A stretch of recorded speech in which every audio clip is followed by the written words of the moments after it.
I might have them from somebody else. I don't see the email yet. Sent it to David Cowan, 1949? Yeah. At Gmail? Yeah, let me see if it's still sent. Are they still circle problems, or are they different?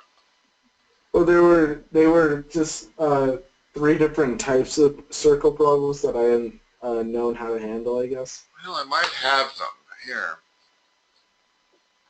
I got some pretty interesting ones from one of my geometry students Sunday.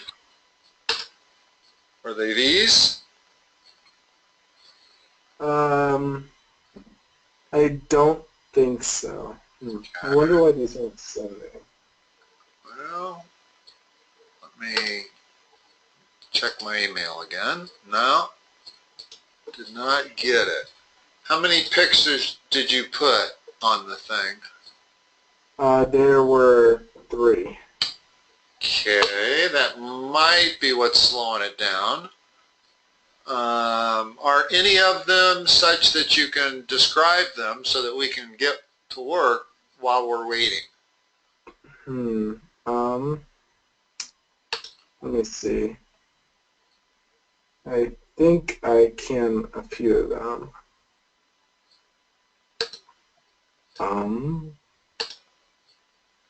We'll leave it like that, just so if it comes in, we'll see it. All right. So I'm just gonna describe one for you. Okay. Okay. You're gonna do what? Just describe one of the problems for you. Okay. So we have a circle with a diameter of 20.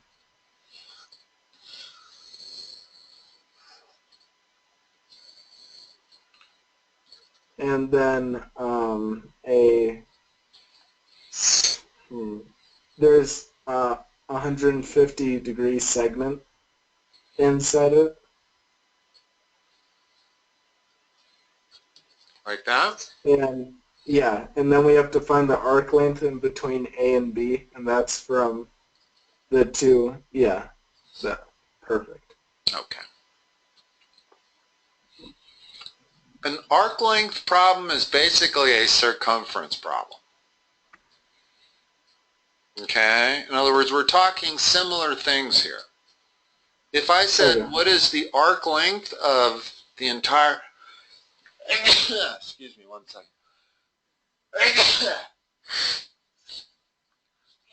If I said, what is the arc length entirely around the circle? That is what circumference means. Okay. Okay? So, yeah.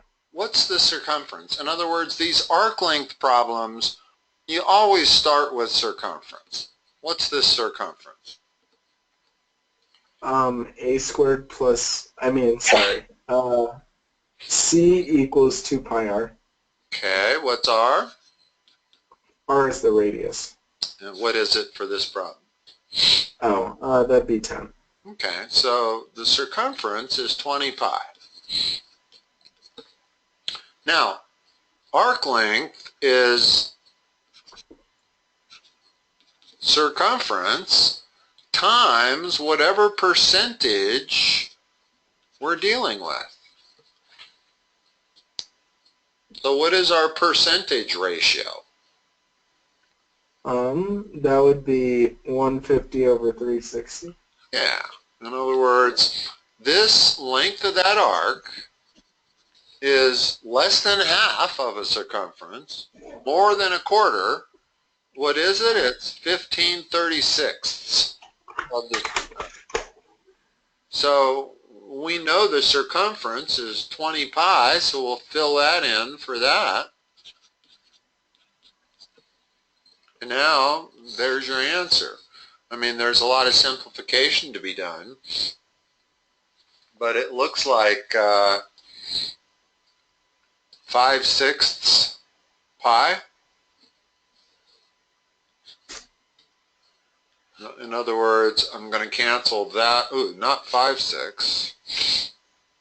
Let's see, that's 300. So actually, It's 300 over 36 pi. Whatever that number is. All right. Here's my email address. Try sending one picture only.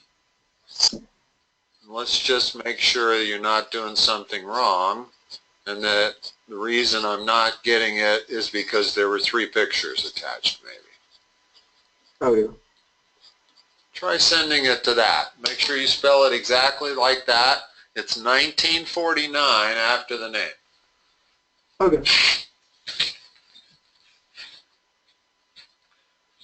I just sent it. Who has sent me pictures in the past? Has it been you or your parents?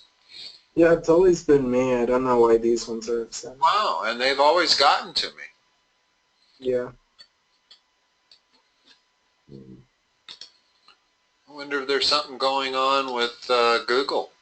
Every now and then, something does go on with Google, and you don't get your emails. So, let's go back, since we don't really have time to waste, because I am going to have to go exactly at 3:30. Can you describe another one to me? That's a pretty good description. It's not that easy to describe geometry problems. Yeah. All right. Well, let's try another one. So,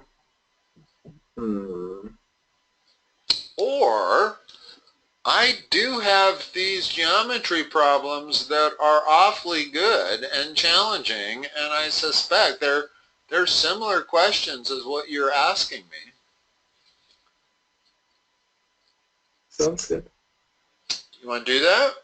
Or would you rather do in other words, I would rather you give me the problem, but barring that, these problems are going to be worthwhile for you. They're all the same stuff. Number 6 looks pretty good.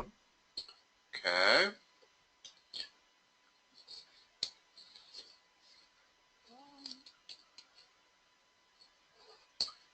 Number 6 is kind of based on the following principle.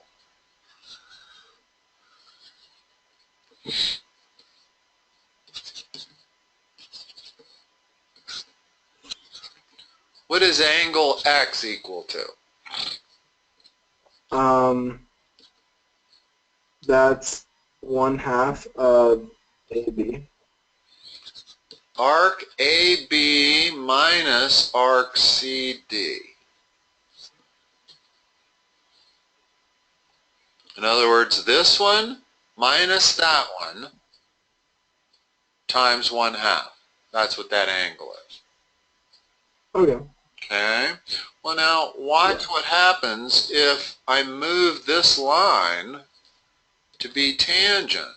In other words, I still have that, but now if that's tangent like that, well, it's still 1/2 of AB minus CD.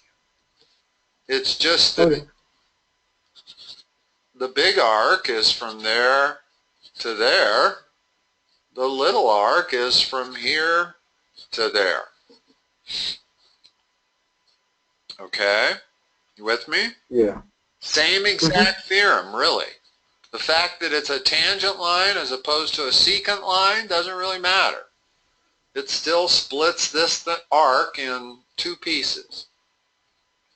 Now, the problem we're looking at, how does it compare to this? Well, notice that it only goes to the center of the circle, and the other line is tangent like that, and they're telling us this is 50, this is H. What's this arc from there to there? In other words, let's talk about A, B, C. In other words, the very first thing we have to do here is extend that all the way so that it matches this situation. It becomes a secant line and a tangent. Okay. Okay? So I could say 50 equals what? 1/2. What's the big arc? AC. Well, AB. Okay. When I say the big arc, I mean the arc that is intersected by these two lines. AC is Okay. outside of it. In other words, this angle, this 50-degree angle, intercepts two arcs. It intercepts AB and it also intercepts CB. Okay. So it's AB minus CB, right? Yeah. Now, they've told us what CB is. That's H. What's AB? Or, yeah, what's AB? AB is 150. No, keep I going. mean, How does it 25. compare to H? What's the relationship between arc AB and arc CB? What are they total? 100. No. It's half of a circle. It's a semicircle. 180. 180, right? Mm-hmm. So if AB and CB total 180, and they're telling me that CB is H, then what can I say about AB?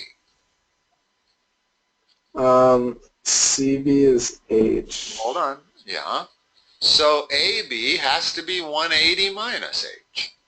Yeah. In other words, whenever two angles are supplementary or two arc measurements are supplementary, then if one of them's X, the other one's 180 minus X, right?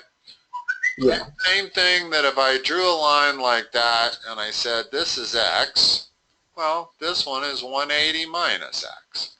Always. Okay. When you have two supplementary things, whether they're angles or arc measurements, then if one is H, the other is 180 minus H. So over here, in place of AB, I'm going to write 180 minus H. And from that, we're going to subtract H, because that's what the formula says to do. Now, let's solve that equation. In other words, it always comes down to an algebra problem. That very bottom equation, let's solve it. You know, I feel like we've done this before. Have we done these problems? I don't think these exact ones. No? Okay. These were from a different student that I thought I got on Sunday, but this feels so familiar going over them with you that I felt like we've done them already. But, you know, I have like 6 geometry students from Chatfield, so I can easily get confused. What's the first step to solve this algebra problem? You could multiply by 1/2 on each side. Okay. When you have an equation, you don't want to multiply by 1/2 on each side. Notice that if I multiply each side by 1/2, I'm going to have a 1/4 in front of this. If I'm trying to get rid of the 1/2, what do I have to multiply each side by? 2. Okay. Always the inverse of what you're looking at. Right now, 2 is dividing the right side. And I do like that as a first step. Get rid of denominators, because nice things happen. You know, this cancels with that, and I'm left with just the inside. No more denominators. Always makes algebra equations easier to solve. Now simplify the right side. 180 minus 2h. Now solve for h. H equals negative 40. Well, hold on. Make sure you get the sign right. Now, there's 2 ways to do this problem. One, the most direct way is to subtract 180 from both sides. And I get minus 80 over there equals minus 2h there. So h is equal to 40. And that's the correct answer. But if minus signs give you difficulty, well then solve it this way. Let's move the 2h to the left, making it positive, and let's move the 100 to the right, being subtracted from 180. When I say move something to the other side of the equation, it always means just put it over there and change its sign. That's what I mean. Okay. Okay? So now I get that, nothing but positive numbers, and I get that answer. So it's really not any more steps. It was just kind of doing 2 steps in one, going from there to there. But I do always kind of prefer positive numbers. I will usually move the variable. In other words, when you get to this point in an equation, and you have to decide, do I move my variable to the left side or do I leave it on the right side? I'm always inclined to do whatever results in it having a positive coefficient.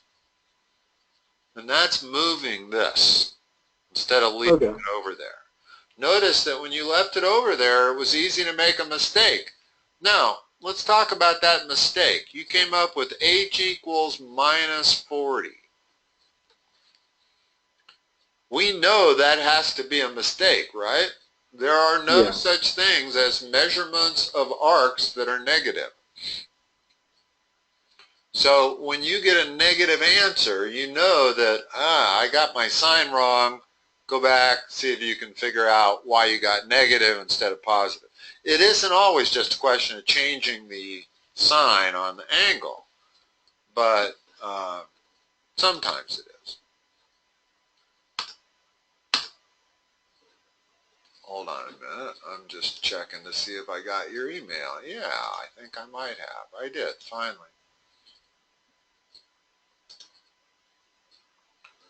Whoa, what kind of camera did you take that with? Just my phone. What phone? iPhone 6. When you take a picture with iPhone, make sure you send it as a large image. Oh no, that's just specifically of the problem. Oh, okay. The resolution doesn't look very good. And usually the resolution doesn't look good when somebody has sent it as a small image. Yeah, the number 4 is a lot more clear than the rest of the numbers. Yeah, that is kind of weird, isn't it? Number 4 is a very high resolution, but the rest of it doesn't look that way. Alright, so that's 75 degrees. This is 5x. And we know that has to be the arc measurement from there to there because it can't be anything else. Yeah. And this is 12x plus 3, which has to be the arc measurement from here to there because it can't be anything else. So give me an equation that's going to allow me to solve for x. Start here. Alright. That angle is equal to what in terms of those two arcs? 5x. Hold on. The angle is equal to 1/2 of the big arc minus the small arc. Okay. Always. Same thing. So, now give me all of those things. The angle is 75. That's why I said start there. Yeah. But you have to know the general formulas. You just have to. Okay. Okay? So it's half of what? 1/2 12x plus 3 minus 5x. Yeah. And then again, it's an easy problem. First step.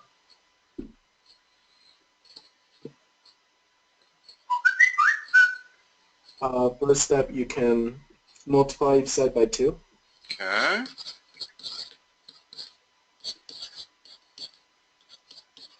Next.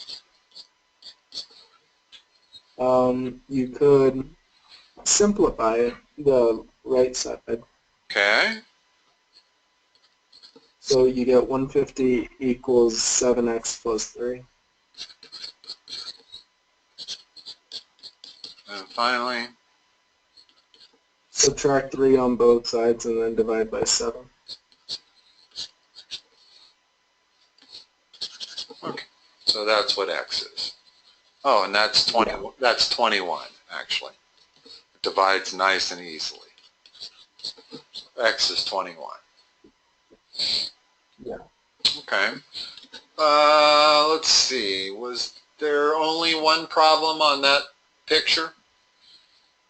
For this one, yeah, I did have another, but... Okay. I'm questioning whether we're going to have time to see the other. I guess depends how fast it sends. You can try it quickly. I never did get your first email with all 3 pictures attached. Oh, it just sent. That was fast. Okay. There it is. And this one's just another single problem. So. Okay. Let me look at it a second. We're solving for x, but... Yeah.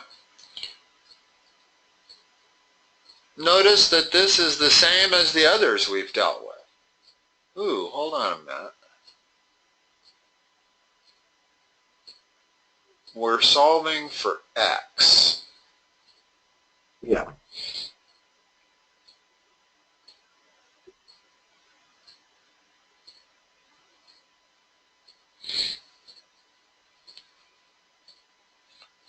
This triangle here. We know it's a right triangle. Mm-hmm. We know this is 6. We know that's 8. What's this bottom dimension? That one is 8 plus 2, so we got 10. Okay. That's a 3, 4, 5 triangle.